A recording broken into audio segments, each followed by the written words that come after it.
Hi everyone, this is HKChess here, and in this video we're going to cover endgame number 10 of the book 100 Endgames You Must Know. So in this section of the book we have knight versus pawn, and for the first endgame of this section we have knight versus 7th rank pawn in the center. So basically one of these four pawns.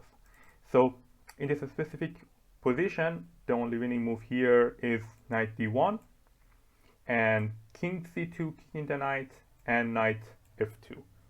And we see that these two squares are covered by the knight, so if king wants to kick the knight, he just has to go all the way around d3, and he tries, but it's not going to be enough, because once king d3, we're going to play knight d1 check, king d2, and then knight b2, and there is nothing black can do here. If promotes, we're just going to capture and claim a draw here. So in conclusion, against any pawn on these four files, if the knight can get in front of the pawn, then the pawn cannot promote, and that's just it. But what happens if the knight cannot get in front of the pawn? Let's see the next position. In this position, as we can see, the knight cannot get in front of the pawn right away.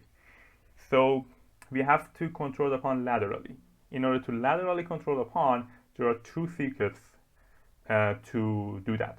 For example, in this position, one secret would be e2, d4, b3, and c1.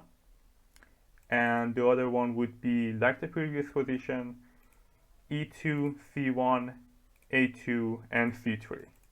So obviously, the move here in this position for white is knight d1, but if white somehow plays this wrong and plays knight d3, then it's not going to be enough, because king d2, and even if white sees this trick, knight c5, with the idea that if c1 queen, then knight b3 will fork the king and queen, it's not going to be enough, because king c3, knight d4 check, king d3, knight c5 check, and now king c4, and there is no checks, and the knight cannot get in front of the pawn or control the pawn by any means. So knight d3 is not going to be enough,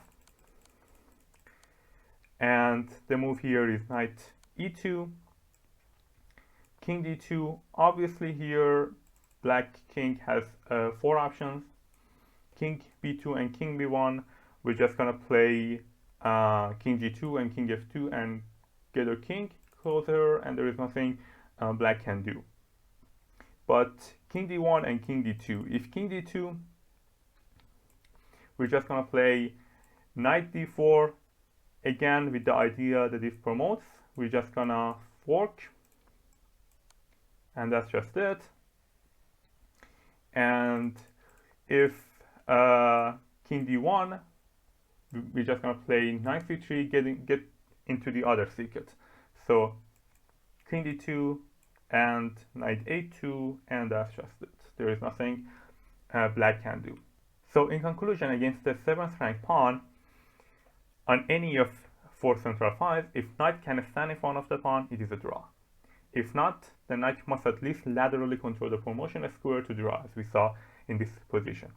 If knight can neither stand in front of the pawn nor laterally control the promotion square from the same rank on which the pawn stands, the pawn promotes. So that's the whole idea of this endgame. In the next video, we're gonna cover endgame number 11. And that's it. I hope you enjoyed this video, and see you in the next one.